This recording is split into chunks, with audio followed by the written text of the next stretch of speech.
This is Fortress on a Hill. Thank you for joining us. I'm Henry. And I'm Danny. We're here to tear apart recent stories about our nation's armed forces and our veterans. We hope you'll take a critical look at what's happening with our military, and we hope you enjoy the show. Now, let's get started.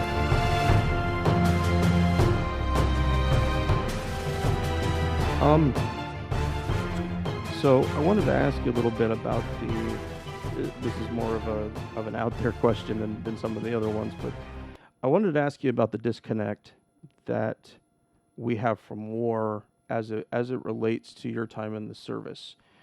You know, the drone program, there's so many different ways that you can look at it and see how we've totally stepped back from areas of responsibility we used to claim in those ways. You know, in terms like even getting a drone strike verified to say that yes, the U.S. military did something in this spot at this time, and you know, just having that concrete information. And again, of course, drones don't go home, get drunk, and tell their buddies. You know, it's a different thing. But one element of it, and this isn't so much on the disconnect, but when you're in theater, when you're actually doing combat ops, you don't have very much information in front of you as a person. You get, you know, your daily brief, whatever your leaders decide to give you, and you see the bad things that you see. But as far as what the rest of your unit's doing, what the rest of the AO is doing, you may not know so much. But in your circumstance, you guys are I was going to say blessed. It's certainly not blessed with a dearth of information about what's happening in theater, and probably much more specific and vivid information than I would have ever seen back there, because it wouldn't have there would have been no point for me to see it. It didn't affect my mission at all. And so I wonder about that in terms of your time going home. That was there days and even missions that you weren't involved in where you just heard too much? It was just within the skiff, within the community of guys you worked with? Well, it was funny because the information that was the thing that I liked about this job, was the fact that, you know, I'm not some French monkey, like on a ship turning a gear somewhere, or like the aviation ordnance men, like putting the bombs on a plane, like not knowing where they're going or if they're going to be dropped or not. Yeah. Like, my job was to know everything, or not everything, but a lot of things. Yeah. So, yeah. And I liked that. I liked that I had this amount of information. You know, when I was first starting, it was, you know, it's like, oh, cool, I get to be a part of this community that, you know, I always hear about, and, you know, all these things. But yeah, I mean, when you take all that in, it can be stressful. I mean, I mean, you have to compartmentalize it in some way. I think that's something that we all get good at when we're dealing with stressful things, is we put it aside until we can deal with it later, or, you know, just suppress it. Yeah. But yeah, I mean, I think, like I said, when I first started getting that anxiety and that frustration, that's when I realized, was like, okay, I mean, this is starting to affect me, and I'm not sure why. And I didn't think, maybe it was because of all the things that I had said and seen and been a part of and just been around. So I think the harder thing now is, the thing that frustrates me the most, as you know, you guys have talked about, is just that ability of the public's awareness of what is going on is just so far removed from those of us who even have a cursory example, you know, or just a cursory awareness of what's going on. And that frustrates me more than anything, is the fact that nobody, you know, everything is just an abstract concept because they don't have that firsthand experience like we do. And while I don't want to give them that firsthand experience, I do hope that they could look at it and think about it critically, as far as what are we doing, why are we doing it, and what does it mean for us going forward, and what like if we could put ourselves in the shoes of the people that we're doing this stuff to, how would we feel? Yeah. And we don't. There's no conversation like that that's going on in any meaningful way. No, it's people defend it as, we're fighting terrorists, we're protecting the homeland, we're protecting our rights. When if you examine any of those answers, that none of them really pans out as far as real information. No, they're convenient slogans and They make are. people feel good, but they're not real. Like there's no depth to somebody saying we're protecting the homeland. I'm like, Yeah. okay, well, what the hell does that mean? Yeah, And do these people actually constitute a threat to us? exactly. No. We can kill people all day long, but whether or not we have to, or if we have to in the way that we do, and I'm not saying that there is a have to, Yeah. it does matter. How you fight war matters, because it's the nature of the way things happen, not what's actually happening, that sticks with people for so long. I don't think that I mean, certainly the killing is horrifying, but depending on how it happens and how you personally attach to that, usually pans out to how people feel about it. Because I'm sure there are tons of people that have had your exact job and maybe don't have PTSD, but they also may not have came to these conclusions that you have, and those seem very tied in with who you are. Like my own experience, I can't put that down. I cannot put down the idea of my own culpability in the death and destruction that's happened over there. And I know what my little slice was, but it was the slice of the million little mosquito bites that have been us being over there. I don't know, that's a great analogy, but Yeah. Well, it's funny. I remember. I think the moment that I really figured out, like, whoa, was a couple of years ago. I I watched another Jeremy Scale thing. I watched his Dirty Wars documentary, and the first time I watched it, I was taking in information, and I was just kind of the way that I normally feel when I'm looking at foreign policy stuff. I was just like, yeah, this is messed up. Like, oh, this is I was just looking at it from a more objective standpoint. Yeah. I mean, I was still passionate about it, but it wasn't personally affecting me. And then the second time I watched it, when he goes to Anwar al-Awlaki's dad, and he talks to his dad, and he talks about his grandson getting killed 2 weeks after he did. When here's this 16-year-old kid that he was not attached to his dad in any way, shape, or form. Yeah. And yet we bombed a fucking cafe that he was in.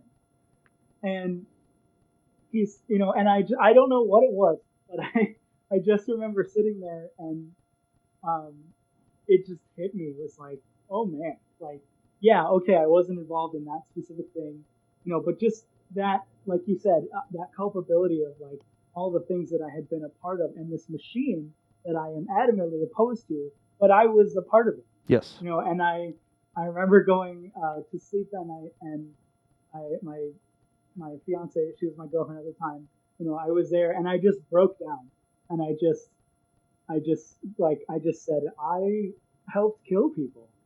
And that was the first time it really hit me, like, shit.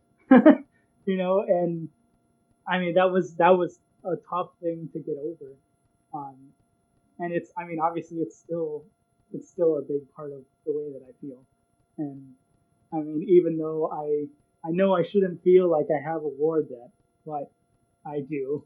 And I feel like anybody who feels the way that we do about these kind of things feels like we have to make up for the stuff that we were a part of. Yeah.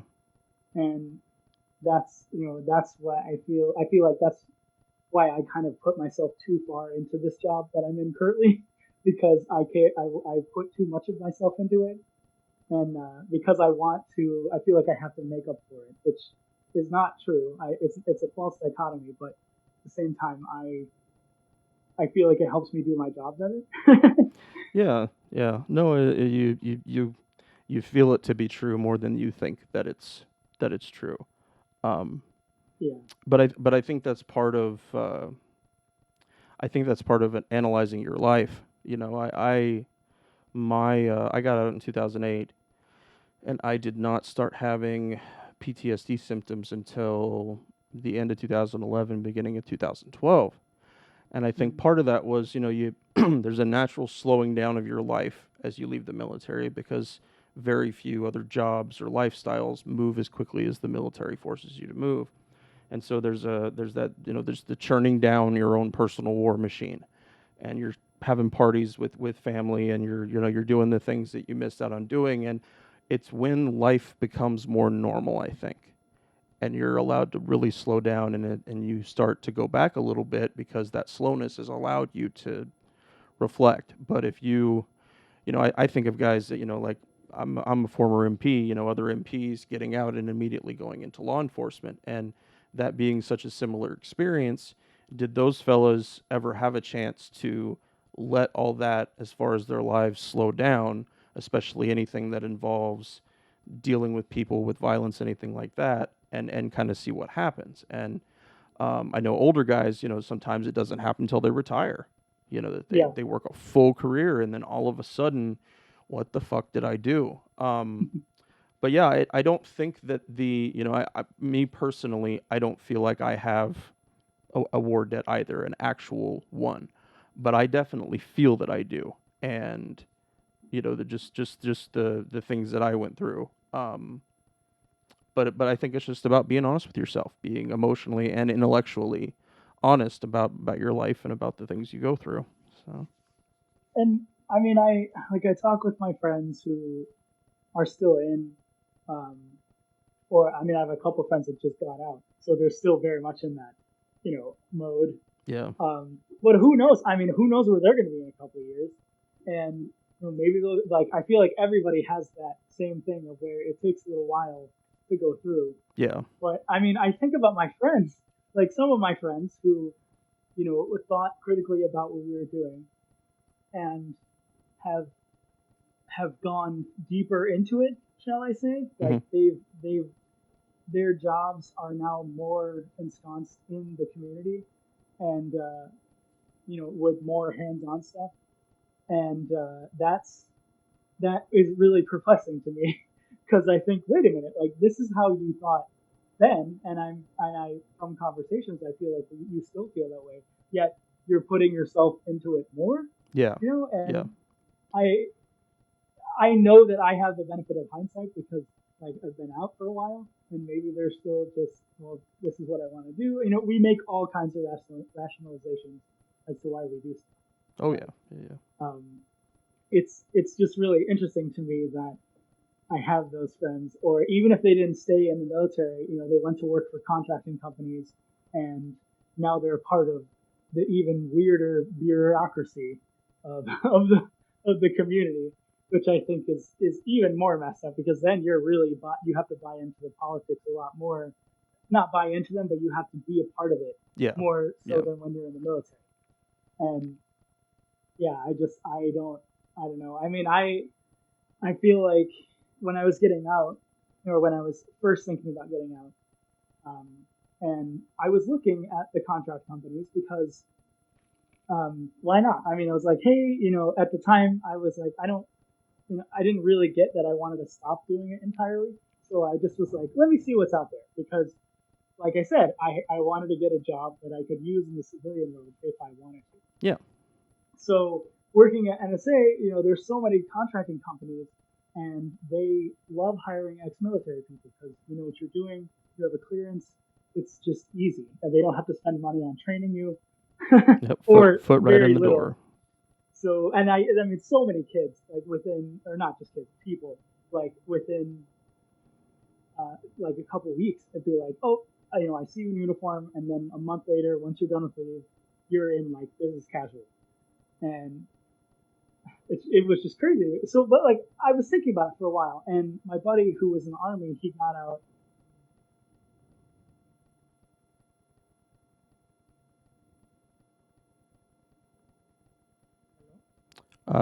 Still here. So my buddy who was the 35 Foxtrot, which is that's the Army's all source analyst. Okay. They he it was weird. He got in 3 months before me, or 3 months after me, and somehow got out 6 months before me. I don't know how that happened, but he was getting out and he was going to go work for Lockheed, and he was like, "Hey, you should talk to this guy from Lockheed because they have this job where they just need people with TSSCIs, with the top secret sensitive compartmented information clearances." And so I was like, "Oh, this is interesting." So I talked to the guy, and he was like, "Yeah, I mean, I have this job, and it'd be, it's a 5 year thing. You would rotate. You'd be in Afghanistan for 9 months, and then be in DC for 12, and you would rotate until your 5 years was up. Wow. And it would be anywhere from 175 to 225 a year, and which I heard was lowballing because my buddy in Afghanistan was like, "Dude, everybody I knew was making at least 250." but regardless, that's a shit ton of money. Yeah. And so I was like, okay, well, I mean, I could be a millionaire in 5 years, but I also like, if I feel this bad now, where am I going to be in 5 years from now? Yeah. Like, Yeah. What kind of, am I going to be an alcoholic? Am I going to be like in some ditch like every morning? Like, who knows? And that's not something that I wanted for myself. And so it's funny because my brother, when I told him that, he was like, "Oh, I have so much respect for you because you made that decision," and I'm like, "Well, if you had felt the way that I felt, you would have made the same decision, because it wasn't about the money for me. It was like, I am doing something that's against my principles, and I don't want to do it anymore." Yeah. No, it's a point in your life where you say, never again, not at any price, not at any circumstance. Um, yeah, it becomes it can't commingle with your existence anymore. So, but it's really hard to impart that on people that don't have any kind of a similar experience. So, so was there any big changes between your move from the Navy to NSA? Was there any big, any cultural shifts, anything there that you observed? Well, I was still part of the Navy when I was working NSA missions, so that was the nice. Like, it was so easy, and honestly, at these facilities, most of the brunt analytic work goes to the military and to the contractors, Mm-hmm. and the agency people are more kind of in charge. Um, at least that's how it was in the shop that I was in. Okay.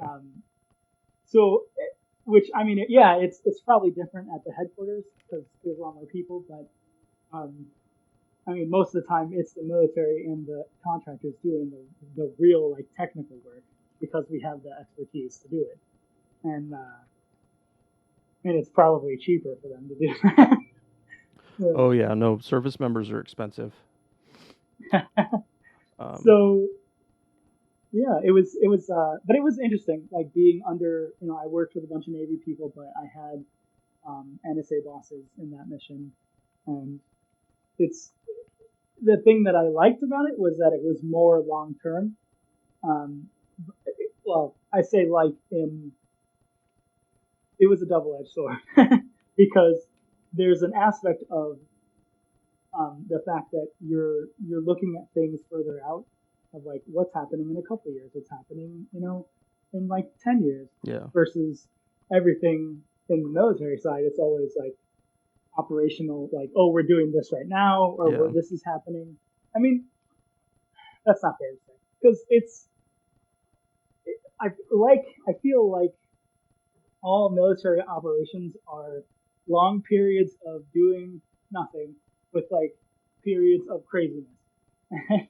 And that's how it is, I feel like, across the board. So, and it definitely, that's how it was with us. It was like, most of the time we're monitoring things, and then it's like, boom, something happens and we have to react to it. Yeah. Or yeah. we're getting ready to do something, and then something is happening.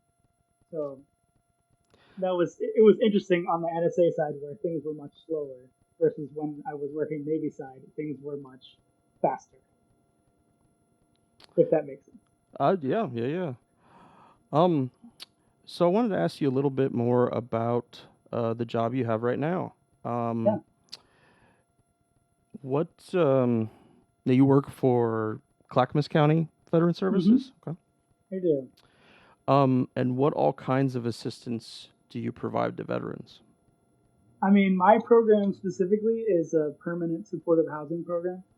So basically, I help get people into an apartment, and then I give them services that they need afterwards.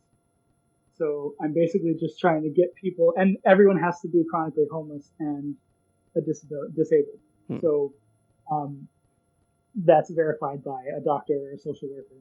And so basically, yeah, I'm trying to help them move from that survival mentality into living life again and creating goals for themselves, and thinking beyond just the next day, the next week.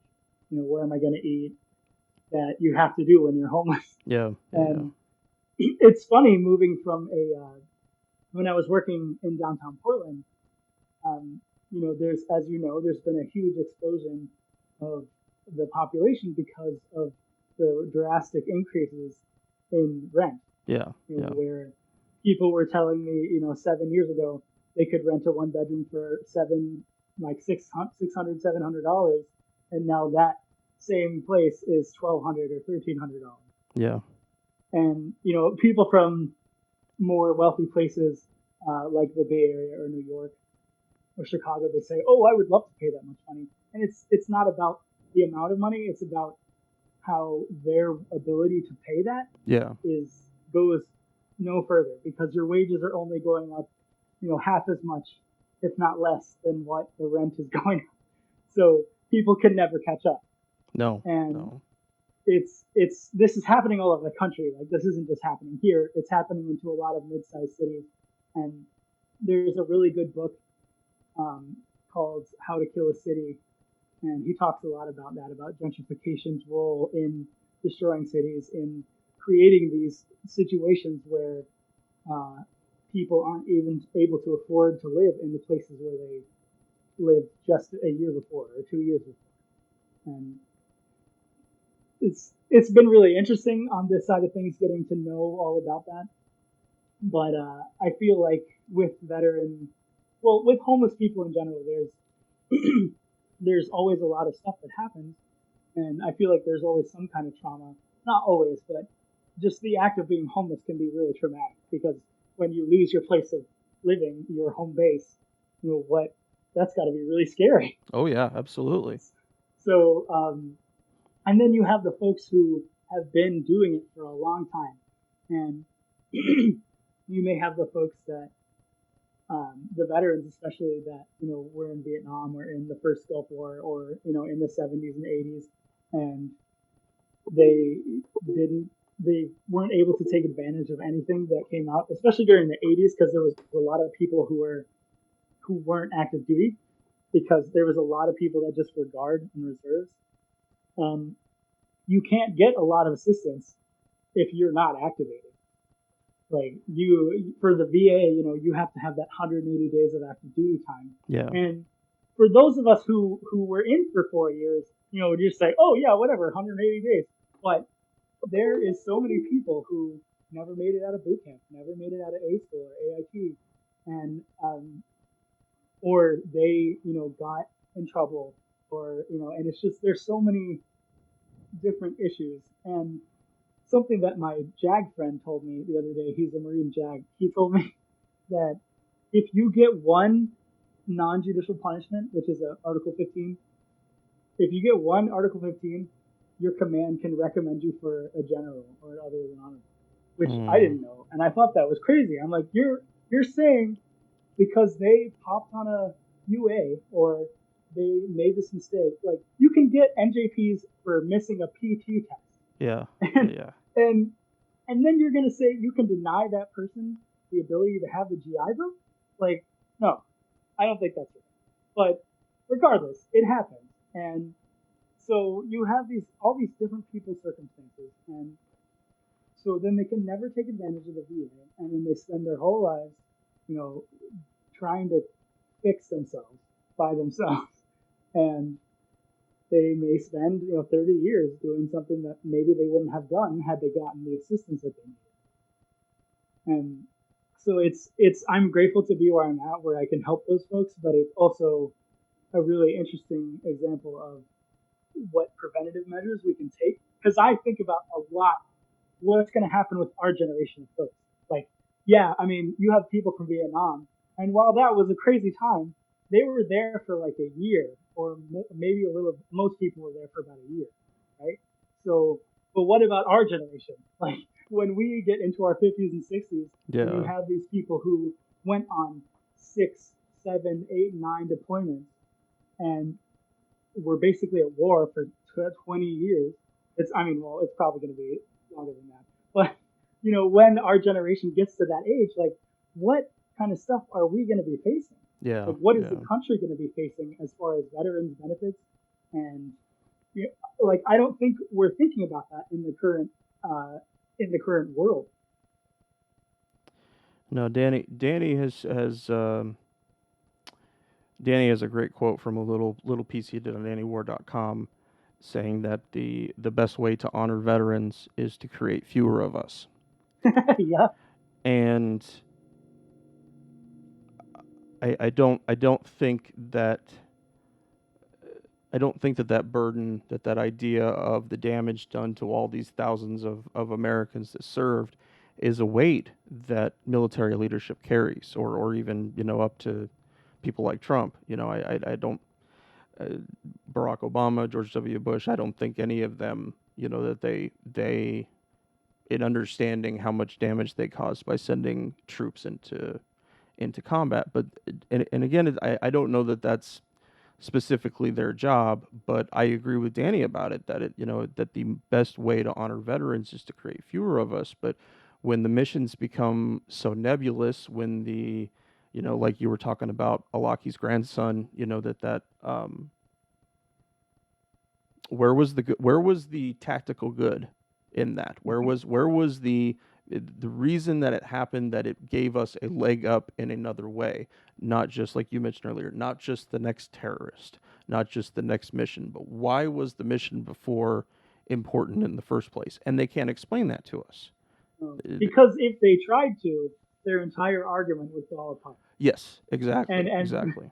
That's what blows my mind, is that these guys are just kind of I'm not going to sit there and try to assume, but I feel like from the actions that we've taken and this circle that we've made, just going around and around with the same higher ups saying the same thing and expecting different results, they continue to they don't want to ask those hard questions because they would have to then answer for them. Yes. And I love when you guys brought up that about the SIGAR report, about the Afghan recovery report, and just saying that basically, we should have taken $1 trillion and lit it on fire. Yeah. It would have been better, because literally none of the metrics that we started with have been accomplished, and none of them have gone any further than for a month or 2 months. Nothing has worked because we haven't changed the situation on the ground for the people. And I feel like if we kept trumpeting that over and over and over again, like those of us who are in this anti-war movement, who believe in stopping this foreign intervention, I feel like people would listen to us. And I mean, although I hate the fact that we're put on this pedestal as veterans, I call it a fetish, because it really is. It is like a fetish.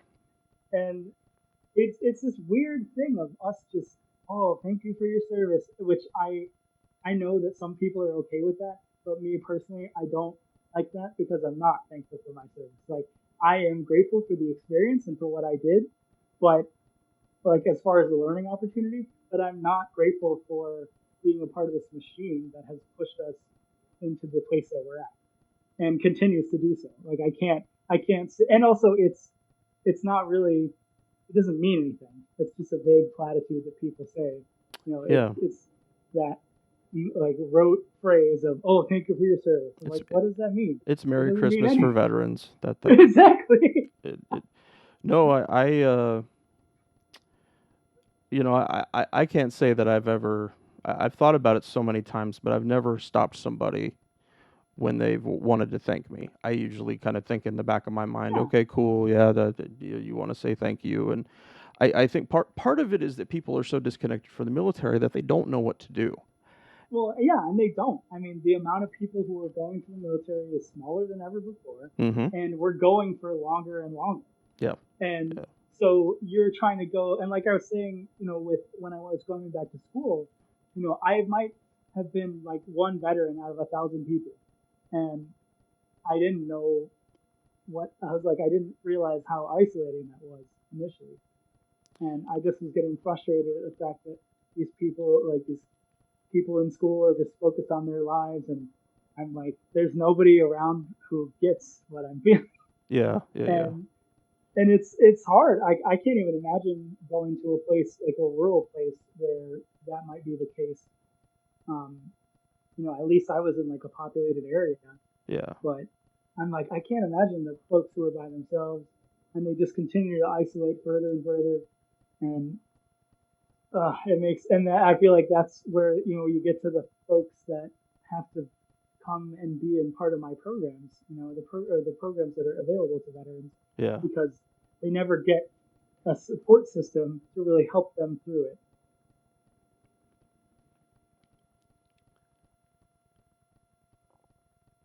Hold on, I'm having a brain fart here for a second. Oh, And I think the discussion of moral injury needs to be a strong one that veterans have more often. Um, as to go with what you mentioned about us not acknowledging anything, I had mentioned when I wrote that article about moral injury that the DoD doesn't acknowledge it. They don't say that it exists in any way, shape, or form. But the VA does, and that's really yeah, weird to go on the VA site and to see how much stuff they do with it. And so I hope that there's some point where those two things can come together.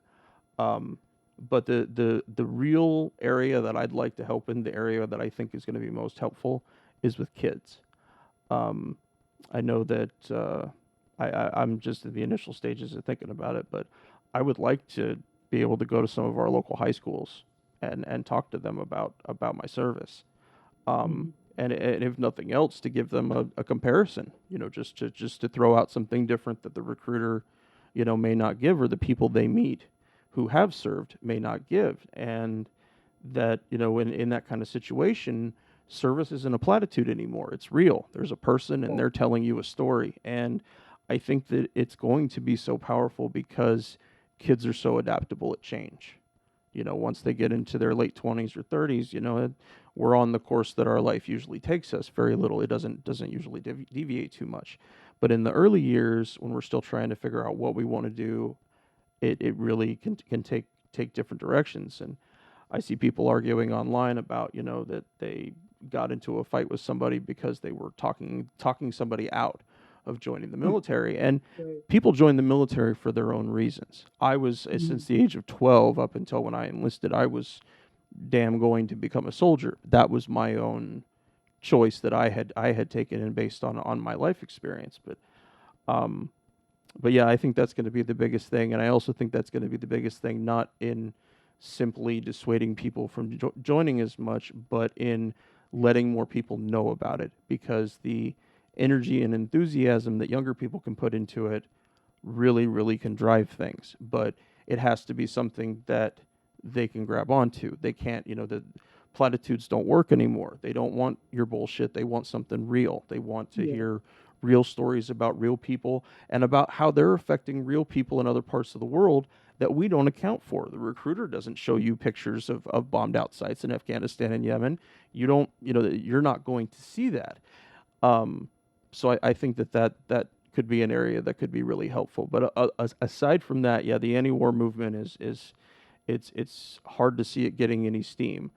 Um, I however, always think it's interesting that you have the kids that go on harp duty, or they have that they get to go home and like work with hometown recruiters. recruiting, yeah, yeah, Yeah, and I always thought it was funny that they do it right after boot camp or right after A school, and I'm like, you don't know shit about the military yet. No, Like, no. you just got in, but you're still like in that mode of like, fuck yeah, I made the right decision. Yes, You know, yes. and that's what they want. Whereas I feel like if they did it the opposite way, where they took those of us who were coming out after 4 years or 8 years or 12, you know, and being like, tell me about your experience, I think we would see a very different experience. Yeah. We would hear a very different story. We wouldn't hear so much of that rah rah. Oh man, this is a great decision, because you have the benefit of actually having experienced the thing that you're a part of. And I always thought that was so strange. I'm like, why is this kid who literally just finished boot camp coming here and telling me how awesome it is when he has no clue? Like, he doesn't know anything yet. No, it's the perfect point for many recruiters right there. You know, that they know enough to gear people up a bit, to get them riled up about it. Um, I know for my basic training class, it wasn't something that was available to everybody, but it was something that the guys who did better in basic training could earn. So, you know, like you're sending the people that you think are the best, and therefore the most likely to say, "Oh, this was awesome. I really enjoyed it. We did this and this and this," versus other guys that made it through basic training, but they wouldn't quite sing with that kind of tune. I mean, and I just wish that I feel like they're like you were saying earlier, and Tom said in the other one, that just, you know, there isn't this big anti-war movement. There isn't this big civilian upswell of people that are willing to say like, this is messed up. I mean, Yeah, there are passionate people out there, but there aren't but very many of them. So no, and I feel like more of the emphasis is coming from us, like from the veterans who are a part of the movement. And uh, I mean, maybe that's just my experience, but I don't. I mean, it's just not being talked about enough, and I feel like we're doing ourselves a huge disservice. And honestly, I feel like that's kind of what the machine wants. They want us to be complacent and be okay with us continuing to live our lives in blissful ignorance of the fact that we have deployed to 167 countries. yes, no, that is absolutely their plan, and they want the information to seem daunting, and without not being able to be understood by ordinary people.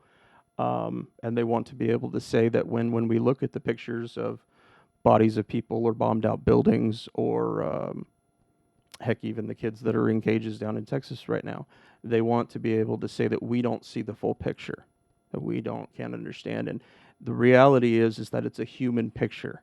So if you can't take a military operation down to brass tacks and explain exactly how it was helpful and how it wasn't, I'm sorry, I don't want to listen to you. Exactly, because you're hiding. So, and also the thing that it's not, certainly not as frustrating to me about all the death and destruction, but about the cognitive dissonance of our military leadership, because they have found it acceptable over and over and over through this 17 years to say failure is okay. That failure in a mission is okay, but we're going to keep doing it like there's a chance that it's going to get better. Now, to me, if I was still if I was an NCO, I would have a real problem with that. I would have a real problem, especially taking my guys to another part of the world and asking them to do things that had already been tried there. You know, Danny mentions this a lot. You know, he was in Afghanistan in 2011, and it was a horrible time there. There were 100,000 troops there, and yet we did not change it. We did not fundamentally make anything about it other than, like you said earlier, take a huge fucking pile of money and set it on fire, and kill a bunch of our people and a bunch of their people. You know, I mean, but if anything else is just a shitty military pipe dream. And disproportionately so. I think we often equate, you know, the media downplays the civilian deaths Yes. in general because they're not getting the right information. Yeah. But on top of that, we elevate our own above others, and I think every country does this. Yeah. You know, especially when you're at war, because it creates a support. It creates that, oh man, like we honor his sacrifice and blah blah blah. But I feel like if people were able to see the Afghanis, the Yemenis, the Somalians, every place that we're doing stuff in, if we could see them as equal as an American life, and then we could realize, oh wait, like this one American guy died, and then we killed 250 people. Yeah. Like we wouldn't be able to fathom that, and everybody would be pissed off about that. But we dehumanize them, and we put them in a box, and we say they deserved it, and we say they were in proximity to terrorism or whatever. Yes, an unfortunate accident. Which is so funny to me because, I mean, just, man, I wish I could say this.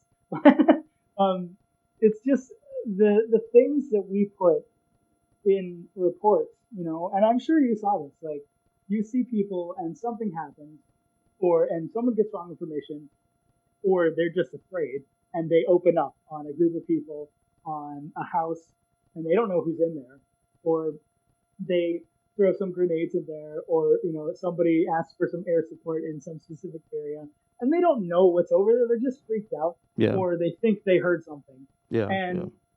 Then afterwards, we go in there and we look at it and we say, oh, okay, this many people died. And so because we think that there was something coming from this area, okay, like we'll just say all these people are insurgents or whatever the term is, and and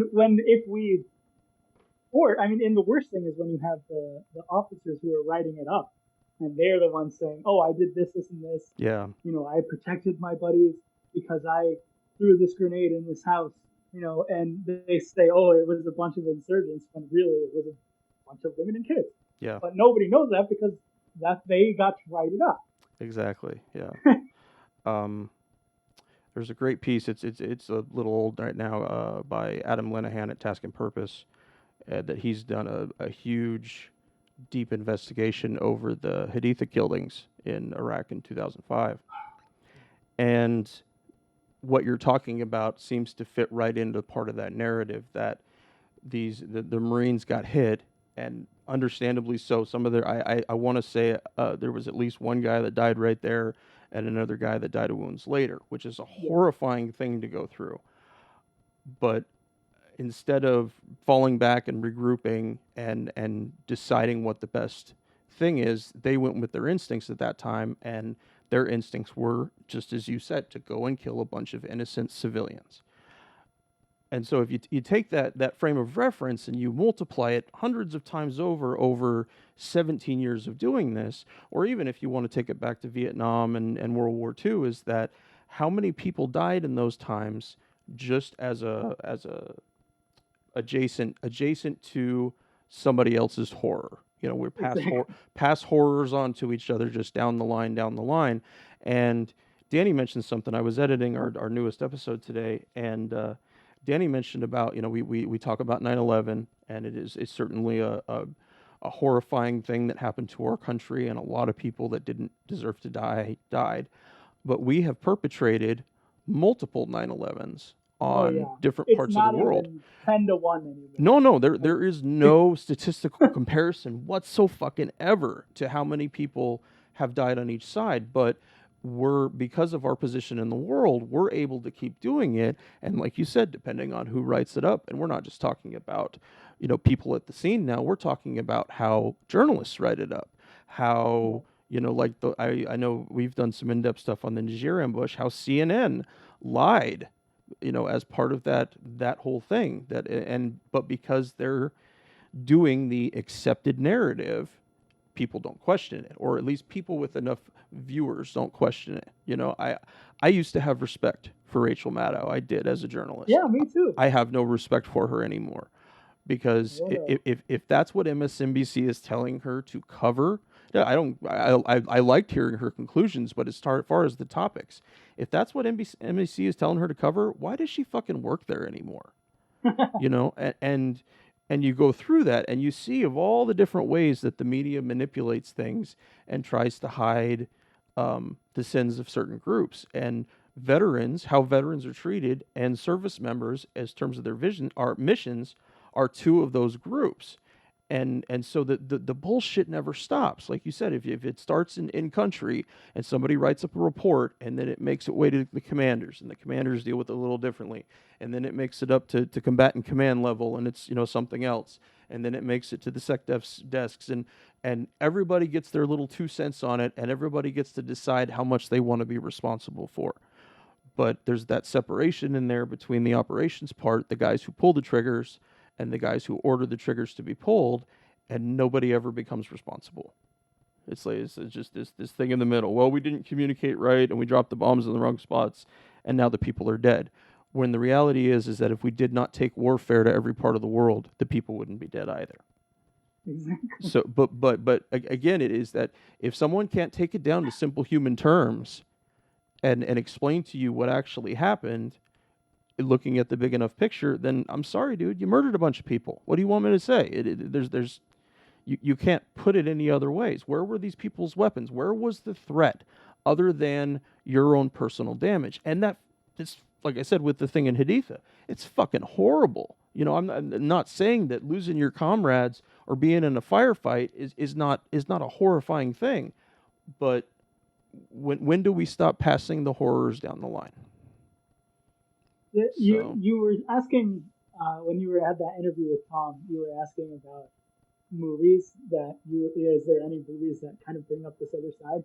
And actually, I thought the movie about the Battle of Haditha is called Battle for Haditha, and they did a really good job actually of showing both sides of it, because they show you the Marine side, but they also show you the insurgent side. Yeah. And the main insurgent is this, like many leaders of the insurgent groups, was the senior military guy from Iraq that when the debothification happened, he lost his job. Yep. And he's like, okay, what the hell do I do now? Yep. And he spent 20 years in the military.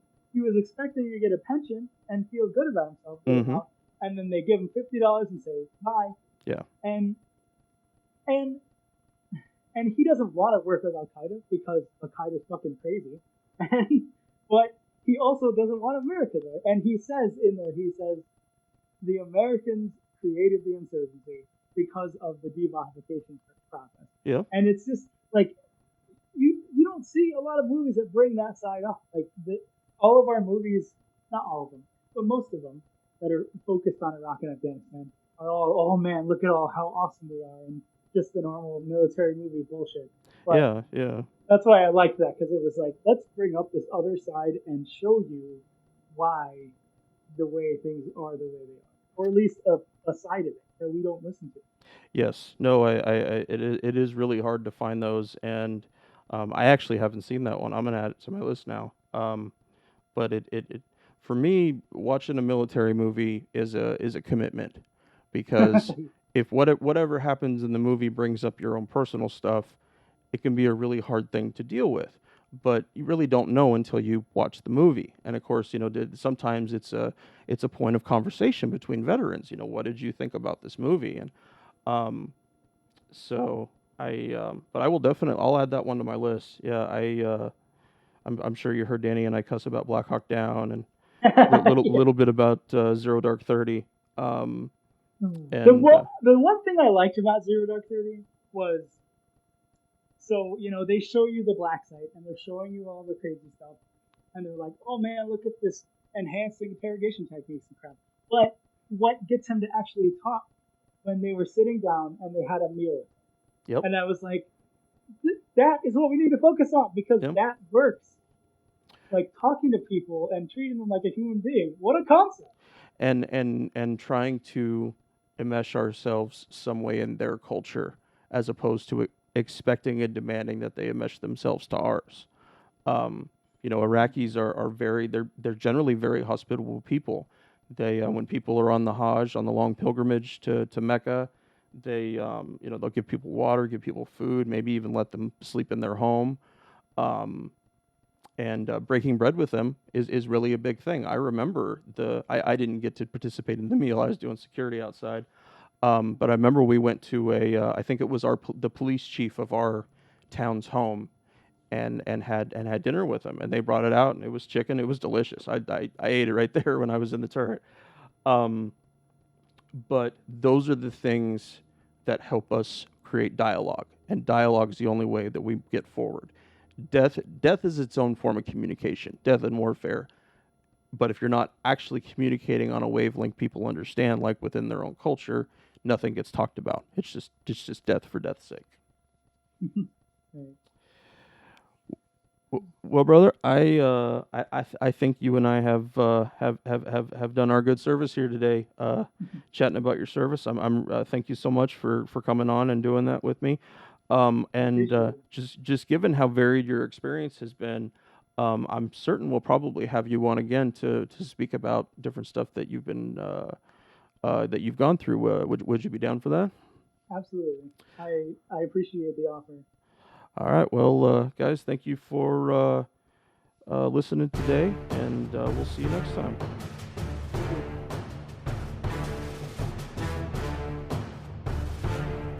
Thank you for joining us today. Please come join the conversation at www.fortressonahill.com. You can also find us on Twitter at Fortress on a Hill, or on Facebook at www.facebook.com/Fortress on a Hill. We want to hear from our listeners about the topics and issues pertinent to America's military and veteran communities. And last but certainly not least, analyze your news and its sources very closely. Verify everything you read. And remember that no one, no matter how powerful, are above criticism, especially those with the power to send others into harm's way. We'll see you next time.